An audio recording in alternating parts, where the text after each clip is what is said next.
David had always loved his grandmother's house. It was filled with old memories and antique treasures. But there was one thing that had always caught his eye, an exquisite portrait of a woman with dark, piercing eyes. It had been hanging on the wall for as long as David could remember.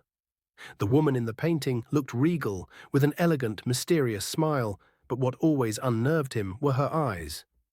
No matter where he stood, they seemed to follow him. When his grandmother passed away, David inherited the house. Among all the things she left behind, it was the painting that he was most drawn to.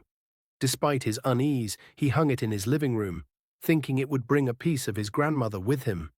That night, as the wind howled outside, David sat in the living room reading a book. The silence of the house was absolute, broken only by the occasional creak of the old wooden floors.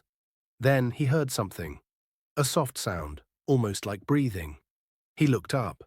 The painting was still there, but now the woman's eyes seemed to be even more intense, as if they were watching him with greater focus. He shook it off as his imagination and returned to his reading. But then the air grew colder. He glanced up again, and the woman in the portrait seemed to have moved.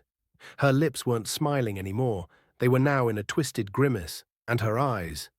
They weren't just following him anymore, they were glaring at him. David stood up, feeling his heart race. He walked closer to the painting, his breath catching in his throat. As he reached out to touch the frame, the room went completely still, like all the sounds of the world had vanished. Suddenly, the woman's eyes blinked. David stumbled back, gasping for air, as the painting seemed to grow more lifelike.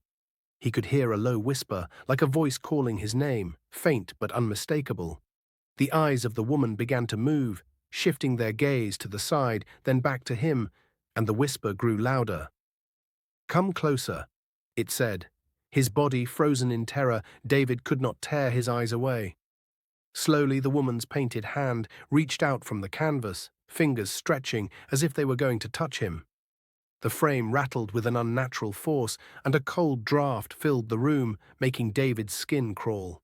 He backed away, his heart hammering in his chest, but his feet couldn't seem to move fast enough. The whispering turned into a low growl. The painting, it was alive. He knew then that he couldn't escape, not without confronting whatever the painting had become. His shaking hands reached out to pull the portrait off the wall, desperate to break whatever spell had been cast upon it. As the painting came free, the house groaned, and a shadowed figure seemed to emerge from behind it. The woman from the painting stood before him, not in a frame, but in the flesh, her eyes glowing with a dark, unnatural light. "You shouldn't have moved me," she said, her voice cold as ice.